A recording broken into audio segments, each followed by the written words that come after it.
Hello everybody, welcome to our first day of class. My name is Ben and I'm going to be your instructor. I'll try to speak nice and slowly so that you can understand me very clearly, okay? Let's go ahead and get started.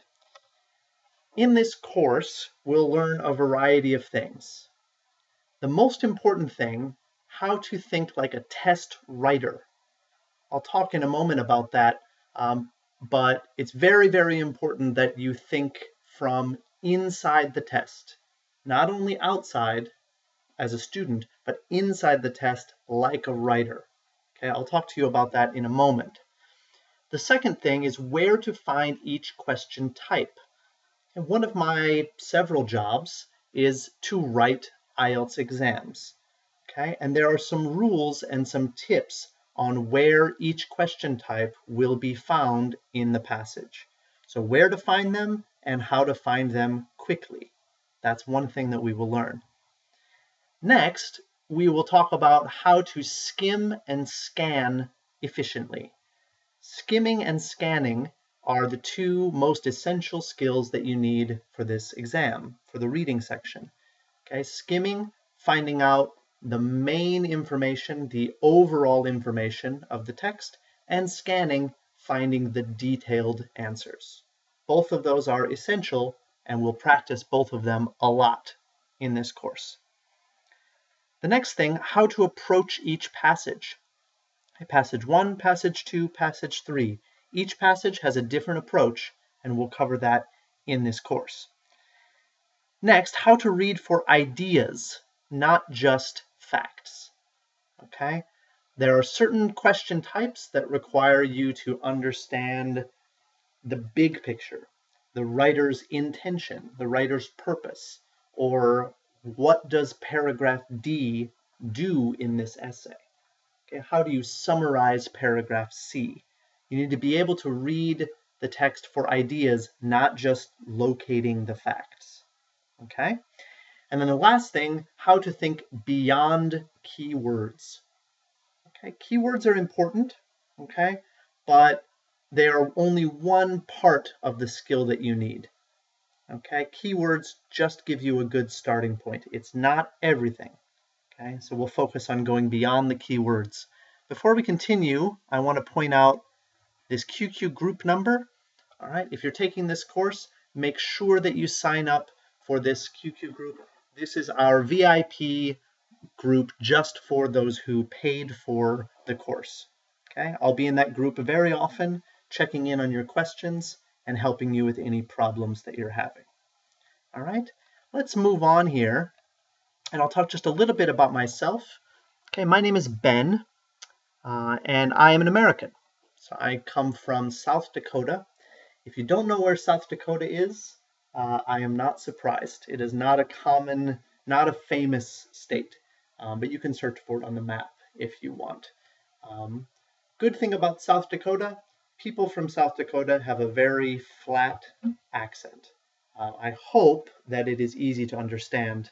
Many people have told me that this accent is very easy to understand if you're at all familiar with the American accent in general.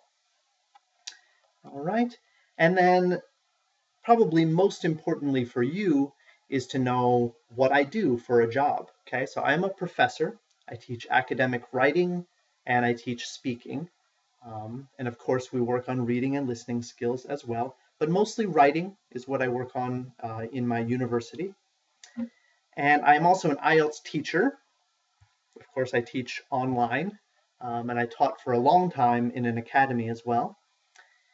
I am an IELTS examiner as well. Okay, so probably for the reading, that's not so important. But in terms of writing and speaking, I'm very good at that. And then I am also an IELTS writer.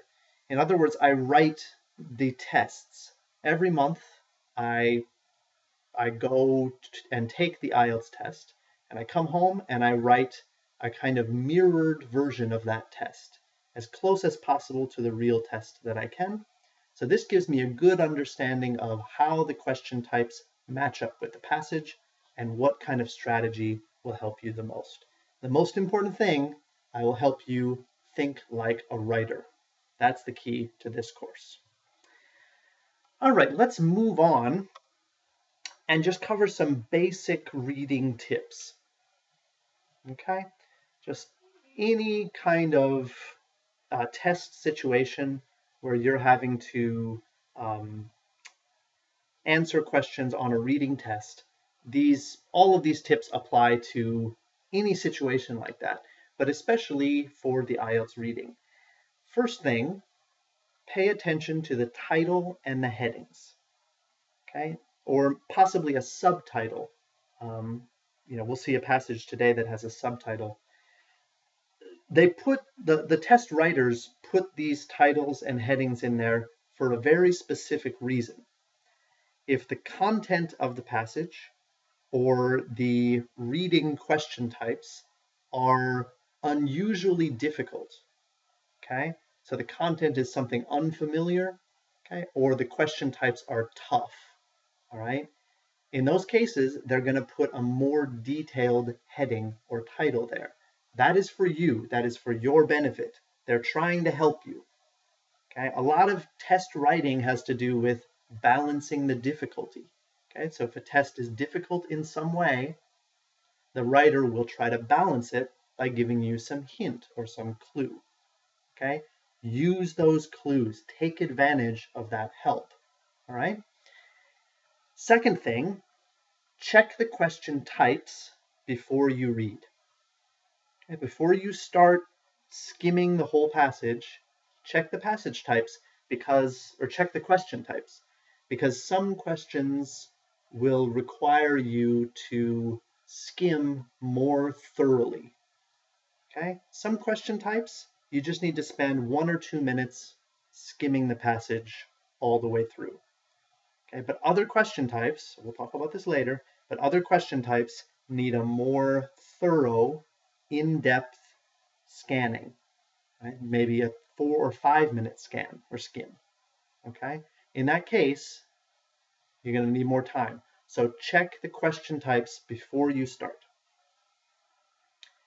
My third tip is don't panic about the topic.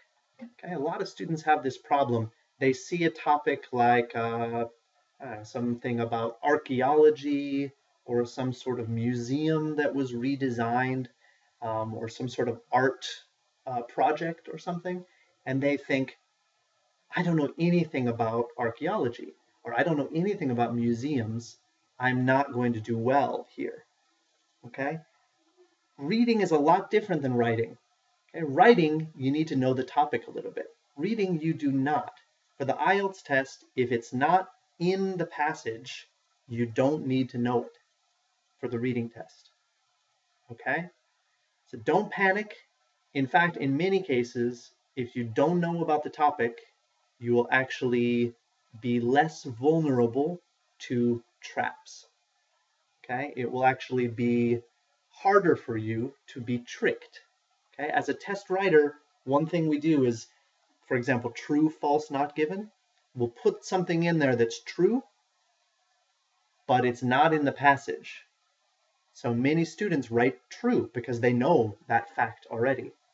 But if it's not in the passage, it's not given. That's just one example of how knowing about the topic could be a disadvantage. So don't panic if you don't know the topic. No problem. And the fourth tip, answer every question. There are some tests out there that punish you for wrong answers. The IELTS test does not. So answer all the questions in the last minute. If you run out of time, just write some answer in there. You might get 1 or 2 right. You never know. That could be the difference between a 6 and a 7, you know? All right, moving on. A couple of suggestions for you. If you have some time before your IELTS exam, let's say you have a month or maybe 2 months before you plan to take the exam, it's a good idea to do some long form reading. Okay? Don't only do IELTS test practice. Okay? Actually read some articles. Okay?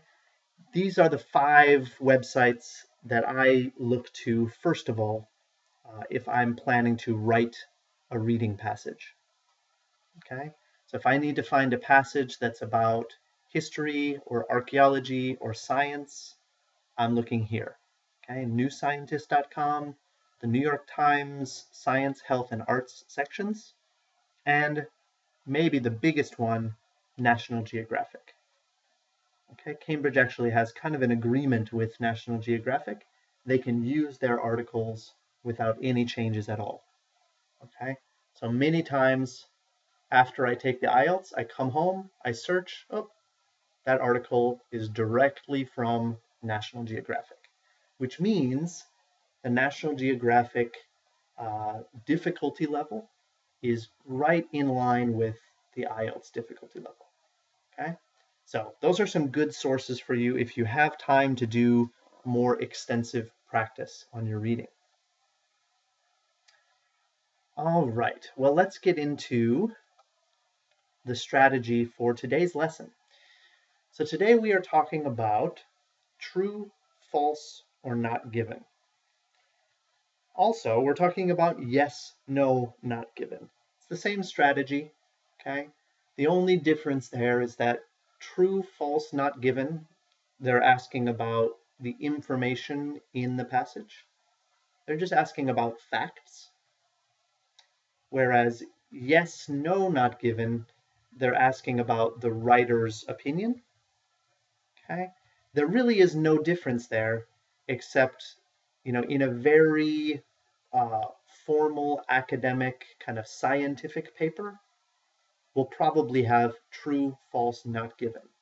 That type of writing, the writer rarely expresses his or her own opinion, okay? But in a more casual essay, a little bit less formal, a little bit less academic, or regarding a different topic. For example, I read an article recently about a museum exhibit that was opening up. And the writer was explaining how the exhibit was an improvement on the previous exhibit. And the writer, was talking about which paintings or which statues are the most impressive, right? That kind of writing is not really like textbook writing. That's more like a magazine type of writing. That you might see more yes, no, not given. But the strategy is the same. Okay, so don't worry about the difference between those. The strategy is really the same traps, same things to look out for. All right, and here are the steps that you should follow in order to get a good score on this test or on this question type. Okay, start in the question set. Okay, so start with question number 1, underline the keywords, and note the synonyms. Okay, we're going to practice this a lot in this course. It is the first step to 75% of the questions. It's underlining keywords and noting the synonyms. All right, then switch your focus over to the passage, the reading passage. Okay, those 8 or 9 paragraphs. Move over there and find the sentence in the passage that matches the question. So you have question 1, you have maybe 5 keywords, okay? Then you're going to scan through the passage and find out where those keywords are. You're searching for those keywords, right? And finding that sentence. Okay, the second step is all about locating the right sentence. That's your scanning skill. Okay. Finally, take that sentence, compare it with the question. You have question 1 here, and then you've also got the sentence from the passage. Okay, almost always it'll be just one sentence, and you just match those sentences. Think of them side by side. If they have the same meaning, the answer is true. Okay, if the meaning is the opposite or wrong or different, the answer is false. If you can't find the right sentence, or if the sentence doesn't really contradict the question, then you have a not given. Okay? Not given is the most difficult one, okay, because often you have to read a little bit more, or it takes a little more time. Okay? If you see that it's true, it must be true. If you see that it's false, it must be false. If you don't see that it is true and you don't see that it is false, it's not given. Okay, so it takes double time to answer a not given question, because you have to be sure that it's not true and that it's not false. All right? So we're going to see an example of this in a minute here. But the bottom line, you're going to find it. Okay, find the passage. That's the first skill, is to scan it. And then think like the writer. Try to avoid these traps that the writer is going to put down for you. Okay? All right, let's take a look at our example next. All right, so here we go. Let's take a look, first of all, at our passage. Okay, some of you might recognize this passage. It comes from Cambridge 8. This is Test 1, Passage 2. Okay, and we've got our title here, Air Traffic Control in the USA. And I noticed just with a quick scan, I see some dates here, 1920s, 1940s. Do we see any more dates? No. So it looks like we start with some history, okay? And then we transition into something else. But we can get a lot from this title, okay? In the USA, maybe we're comparing it with other countries, and we're talking about something to do with air traffic control. Okay, remember, if you don't know anything about air traffic control, that's probably a good thing. Okay, it means you're going to be very objective, okay, in your question answering. All right, so don't panic. Okay, now getting into it here, how do we start? We want to start with our first question. Okay. The FAA was created as a result of the introduction of the jet engine. Okay. Now, we start with FAA. So we want to look for keywords here. Okay, FAA is going to be a big key. Created, another one. Okay.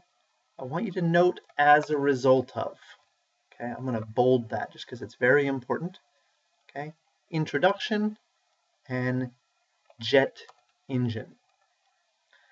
All right.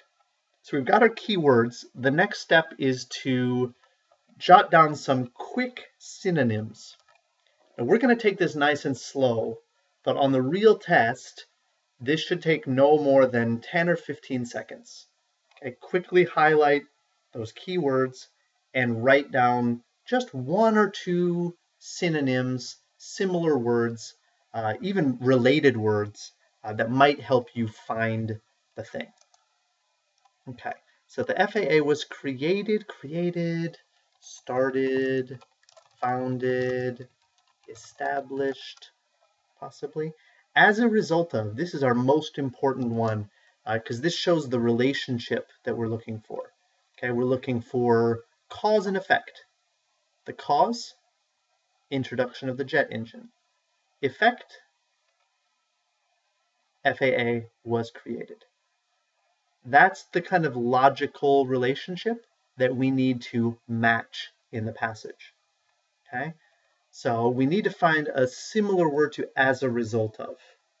Okay, I know as a test writer, I am positive that this will be the main paraphrasing that they do. So as a result of, we have due to, cause, because, effect, as a result of is the same thing. That's pretty good. Okay.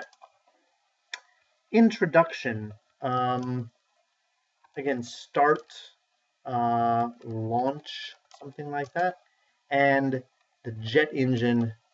Jet, I know, means the same as airplane. Okay, so that might be good. All right, next step. we've got our keywords highlighted. Okay, we've got some extra synonyms, a lot of words that we're looking for. Okay, now the first real thing we need to do is to find this sentence. There is a sentence somewhere in here, okay, somewhere in this passage that matches this. Okay, that's the sentence we're looking for. So let's check out this keyword, FAA, see if we can find it first. I notice FAA right here, okay, and if I notice FAA right here as well, okay. Also, I notice FAA right here. Now let's check out created. Created, started, founded, established, and we're looking for the cause. So that's the kind of keyword we're looking for. Okay, so let's take a look at this sentence first and see if we can find the cause, a cause and effect relationship. I see FAA here. I see resulted in here. I also see establishment here. And I see aircraft here. Okay, look at all of those matches. Okay, established. We have our cause relationship. Okay, this resulted in. We have FAA. We don't have start. Oh, well, no, we don't have start. Do we have aircraft? We do have aircraft. So remember, one of my promises to you at the beginning of this course was to take you beyond keywords. If you're just looking for keywords, we might be tempted to say that this is true if we're only looking for keywords. But we need to take one extra step here. Okay, we need to take this sentence and we need to match it here and make sure that we have a true match. The logic needs to be the same.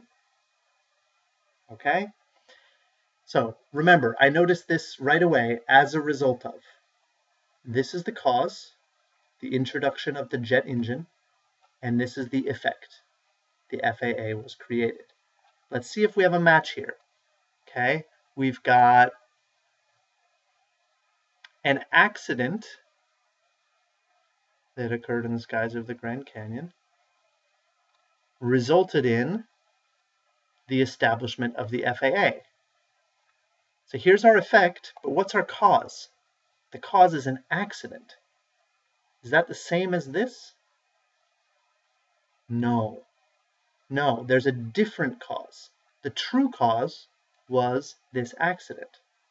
Okay? So the answer here is not true. Okay? If we look beyond the keywords and take that extra step, we know that this answer must be false. Okay? So to review the strategy, start with the passage, start with the question, find it in the passage, then go back to the question and compare. Compare this sentence with this sentence and make sure that they're a good match, a correct match. All right, let's move on to number 2. Now, one thing that's nice about finding this right away, these questions will come in order. In other words, question 21 is going to come after this, but it should come soon after this. It could come right here, but probably it will come here. I would guess. All right, we can't be sure yet, but I would guess. All right, air traffic control. That's our first keyword. Grand Canyon crash and 1956. The writer really helped us here. Okay, really helpful that we have this. Okay, but that to me sends a kind of warning, because if the writer is giving us all these keywords that are really easy to find, I'm a little bit worried how easy that is. Remember, writing a test is all about balancing the difficulty. If a question is too easy, seems easy, there's probably some kind of trap or something. All right, so crash, what's another word for crash? Maybe accident, disaster. Okay. But all of these other ones, air traffic control, Grand Canyon, 1956, those are all, they won't be paraphrased. We'll find those directly. Now, just like here, we noticed as a result of. That was the logical moment between these two ideas. The logical relationship was cause and effect. Here, the logical effect, or the logical relationship is time. Okay, we have before, after, it's another way to say time. As soon as, following.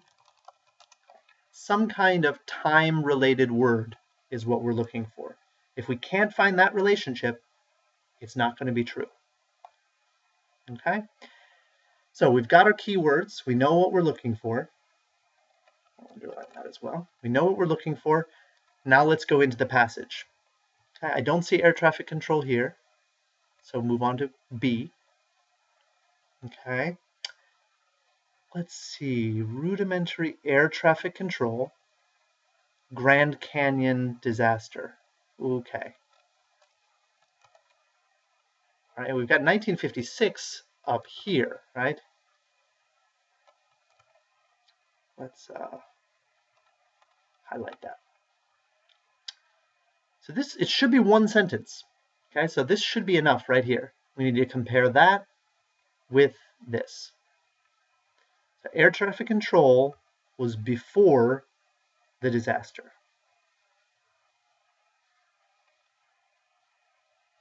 Oh, sorry. No, this says air traffic control started after the Grand Canyon crash.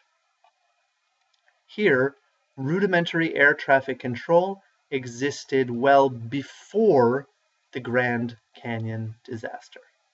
Okay, in point of fact, this is probably the easiest one. Okay, we have a very direct contrast. Before, after. Yeah, it's incorrect. So the answer here is false. Let's put the full word here. False and false. Remember, it all comes down to this relationship word. Okay, that's the real key to the logic here. 22, let's move on. Beacons and flashing lights. You might think, what is a beacon? I have no idea. In point of fact, that's probably good. Okay, a beacon is a kind of signal, so maybe you know that it's a kind of signal. Okay, but if you don't know it, I think it should be okay. That's probably a sign that the word is not paraphrased. Okay, the test writer has to be very clear that this is not a vocabulary exam. Okay, this is a reading exam. Okay, if they put a difficult word in the question, that same word is going to appear here, not in a paraphrased form, hopefully. Okay, we'll see. Beacon is kind of right on the edge. You could say that it's difficult, but it's right on the edge. Flashing lights. Flashing lights. Oh, how should we say flashing lights? Flashing, they're going on and off. That could be used for flashing. Still, I often like to look at still and say the opposite, or a similar word to still is yet. So if the writer is paraphrasing this sentence in the passage, okay, the writer might choose to use the word yet rather than still.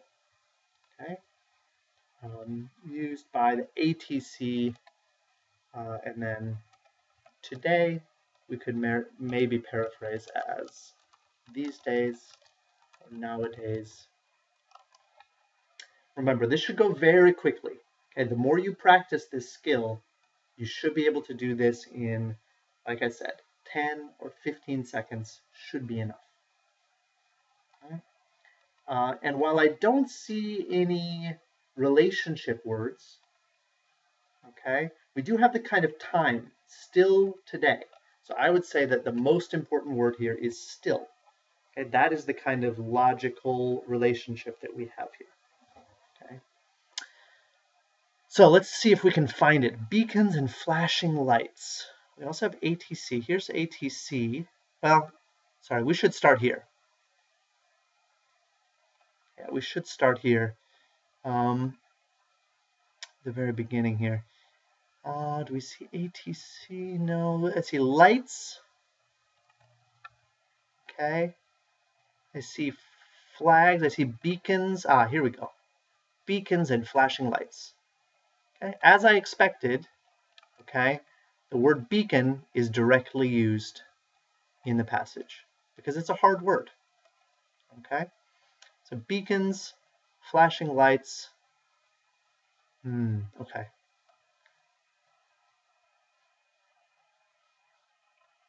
We know we're going to look at this area here. Okay, this sentence. And we're looking for still used today. Beacons and flashing lights are still used today. Still. Okay, as early as the 1920s, the earliest air traffic controllers manually guided aircraft in the vicinity of the airports using lights and flags, while beacons and flashing lights were placed along cross-country routes to establish the earliest roadways. Okay, so we know that beacons and flashing lights were used in the past. Now we need to check, are they used now? That's what we're checking for, right? Are they still used? Okay, we see, however, should be a signal here. However, this purely visual system was useless in bad weather, and by the 1930s, radio communication was coming into use for ATC. Okay, so we seem to have a switch from visual to radio, right? Now here's where the trick is, okay? Did the beacons and flashing lights disappear? Did we stop using them? It doesn't really say that we stopped, okay? Radio communication was coming into use, okay? The purely visual system, here's our key word here, I think. Purely visual system was useless in bad weather. Okay, that doesn't mean some kind of hybrid system might be okay, right? Radio plus beacons and flashing lights, right? And that's exactly what they're implying here. They're not saying we got rid of beacons and flashing lights, okay? They're saying we used to use them, and then they weren't enough, so we added radio, right? So this answer is not given, okay? Do we still use them today? I don't know. It doesn't say that we use them today, but it also doesn't say we stopped using them either. Okay, so we can't be sure about that. This is one really tricky one, I think. Not given, we have to really consider if we can find confirmation or we can find contradiction. In this case, neither one. We can't confirm it, we can't deny it. Okay, tough one. But let's move on to 23. All right. Improvements, radio communication, World War II. During World War II. Okay, improvements, enhance or enhancements, something positive, okay? Some sort of positive word. Yeah, sometimes you can't think of a good synonym, that's okay. Just put down the kind of mood of the word. Okay, radio communication, communication, speaking, contact. Can't think of a good word for radio. Communication. I can't think of any. That's fine. Okay. Speaking or contact. During World War II, this is going to be the real key. This is our important relationship here. Okay, when I imagine improvements were made in radio communication at some time, right? Of course, the early radio was not so good. Now the radio is great. The question is, when did those improvements take place? Was it during World War II or before or after? That's what we have to check. So let's find it in the passage here.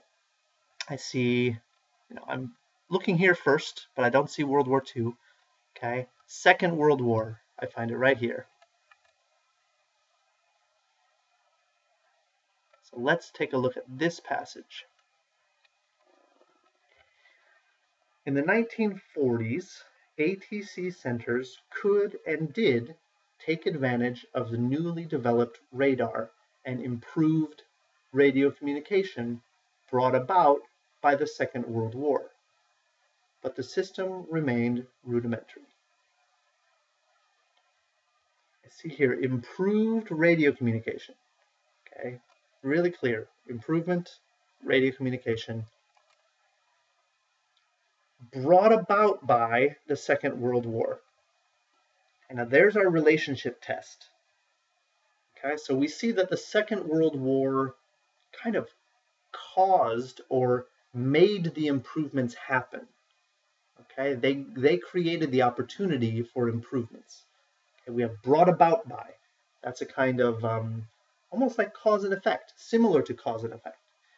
Okay, now does that mean that the improvements were made during World War II? They were brought about by the Second World War. Were they made during the World War? And I believe our answer here is yes. Okay, this is a tricky one, and I think you could even argue this one if you wanted to. But the answer here is yes, and you need to understand that if the World War caused improvements, those improvements happened during the war. Okay? So the writer of the test here is testing kind of a complex skill, because during is a time word. Brought about by is a cause and effect word. But in a sense, this implies this. So we have implication here. I don't like to use that in my tests. Okay? I find that some students think that this is confusing, and I understand why. But you're going to see it. Okay? This is a logical connection here. They're asking you to really understand what this sentence means and to understand that it means essentially the same thing as this. Okay, tough one, but a good one to see though. It's good to see some difficult ones. All right, I'm noticing 24, 25, 26, it's all about different classes of airspace. Class F airspace, Class E airspace, Class C airspace. Where is that in the passage? I don't see it in here. I'm looking down, looking down. Aha, okay. See this monster paragraph here? Here's where all of our class rules come from. Okay? That's where all of our class F and etc. Class F, class E, class C, it should all come from over here. Okay? All right, let's see now. Class F airspace. Is airspace. Airspace is not going to be paraphrased, so don't worry. We're looking for below 365 meters and not near airports.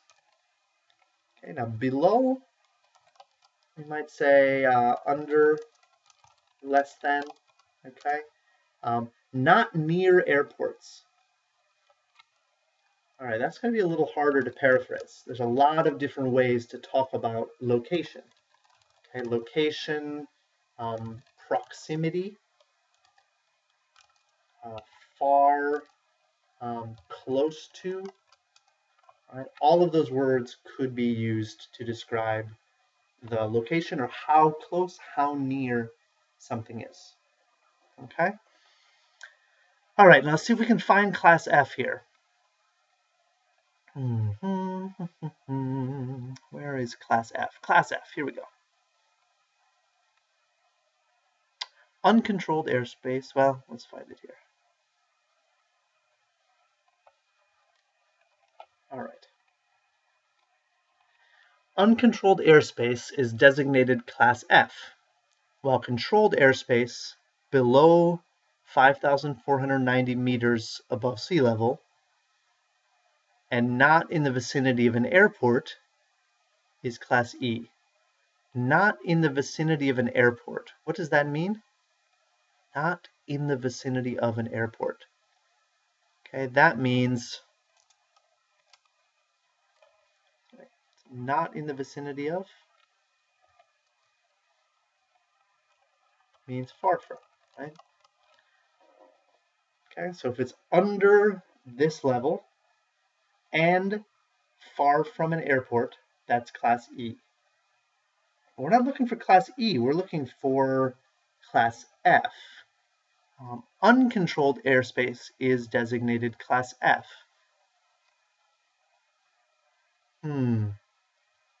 Well, what is uncontrolled airspace? Interesting. This is going to give us a little bit of trouble here. We'll have to use our brains here. Uncontrolled airspace is class F. Controlled airspace below 5,490 meters and not in the vicinity of an airport is class E. I'm not seeing our 365. Where's our 365? Right? It's the one keyword that I am not seeing in here. Keep scanning here and see if we can find it together.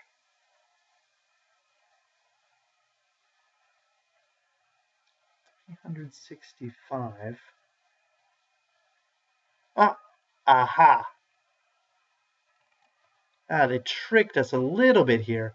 Okay, so this is going to take, here, I'll move this down. It's going to take a little bit of extra effort for us because we see down here class F, and up here we mention 365. Okay, there's nothing about class F up here, so we need to combine a couple of things. Okay, so it looks like we're going to need this here, and I notice airports here. Okay, now it's becoming clear to me now.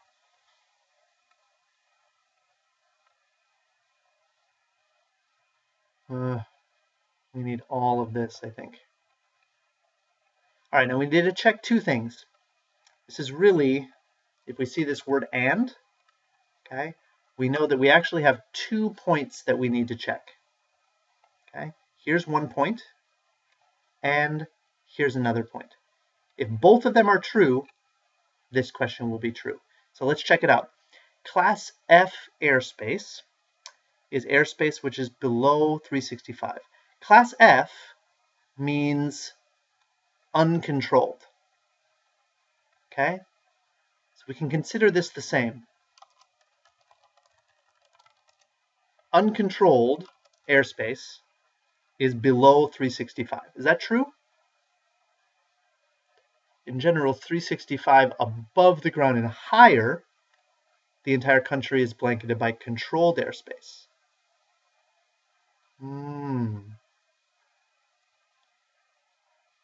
Oh, and I see here too. Uncontrolled airspace below 365. So this first part is true.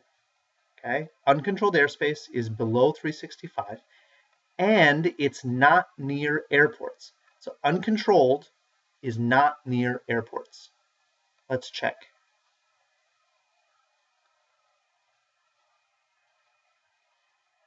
In certain areas, namely near airports, controlled airspace extends down to 215, and in the immediate vicinity of an airport, all the way down to the surface. So in other words, controlled is near the airports. Controlled is near the airports. uncontrolled is not near the airports. The logic makes sense there, right? Controlled airspace, near the airports. Uncontrolled airspace must be away from the airports, right? Does that make sense? So we have two things that we're checking here, but both of them check out, which means our answer here is true. I hope that made sense to you. That was a tricky one because we need to look in a couple different places to find our answer, okay? Class F leads us here, okay? But then 365 leads us up here and here, okay? So use all of your keywords there. Be aware that this could happen on the exam. It's not common, but it's possible. All right, we have two more left. Bear with me. We're almost there. 25. All. I'm going to highlight all because that's a common trick. Aircraft, airplanes, airships, jets. In Class E airspace, it's a big clue, must use IFR. All right, I'm going to give you a hint right here. Whenever we use all, chances are it's false because probably some aircraft in Class E airspace must use IFR, but probably not all of them. And that's what we're going to look for, okay? We're going to look for that little trick. So E, Class E. Let's see. So controlled airspace. I see Class E here, but I don't see IFR. Where's IFR? Okay, here we go. IFR.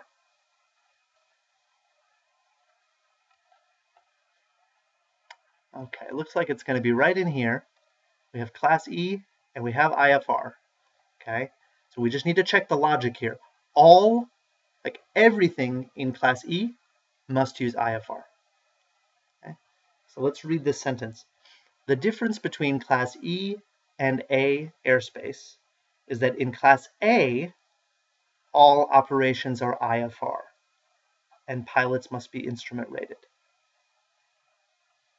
Okay, now the question then is going to be, is this false or not given? Okay. Does this mean that Class E airplanes must use IFR, or that not all Class E uses IFR? Okay. So it says the difference between A and E is that A, everything must be IFR.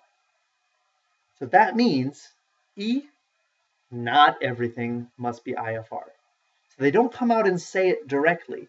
They say the difference between A and B is that B does this. That means A does not do this, right? I should use A and C, or A and E instead of A and B. But yeah, A does this, and that means E does not do this, okay? So again, we're testing your kind of logical understanding here. Okay, so this is false. And now we're into our final one, so let's get through it. Pilot, okay, the word for pilot, can't think of one. Class C airspace, average size, this is going to be a big one. City, we could probably think of like city or town. Average sized, a few different ways that we could write synonyms for that. Medium, not small, not large.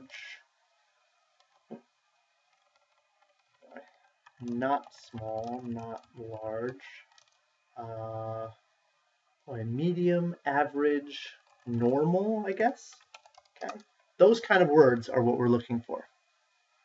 Okay, and just read it one more time through. A pilot entering Class C airspace is flying over an average-sized city. So Chinese airspace is over average size city. Class C equals average city. Okay, that's what we're looking for.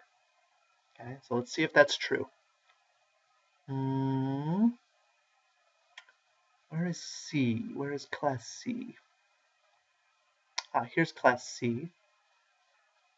3 other types of airspace, Class D, C, and B, govern the vicinity of airports.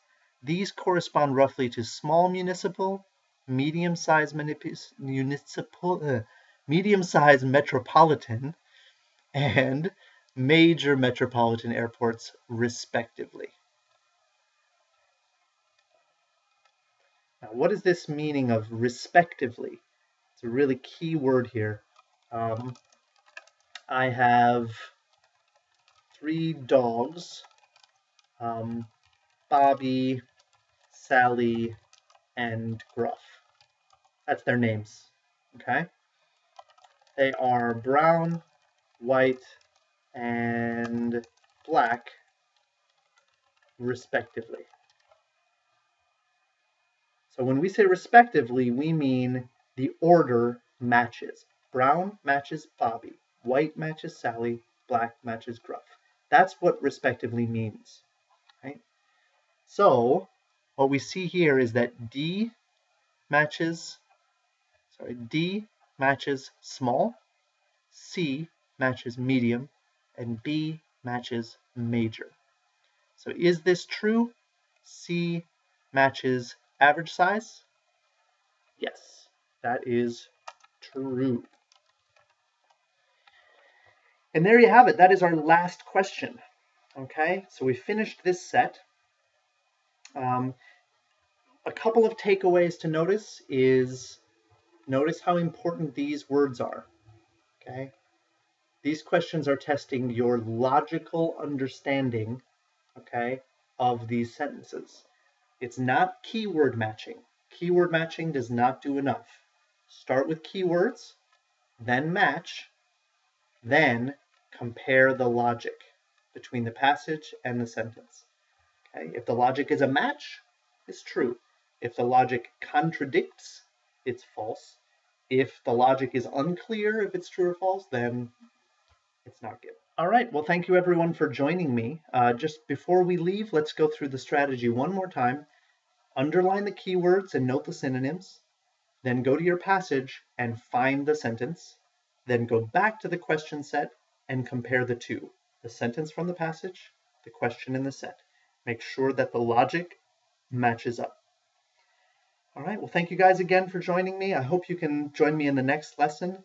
If you have not joined the QQ group yet, please join it as soon as possible. You can ask me any kind of questions that you have in that QQ group. All right, until then, my name is Ben. I'll see you next time.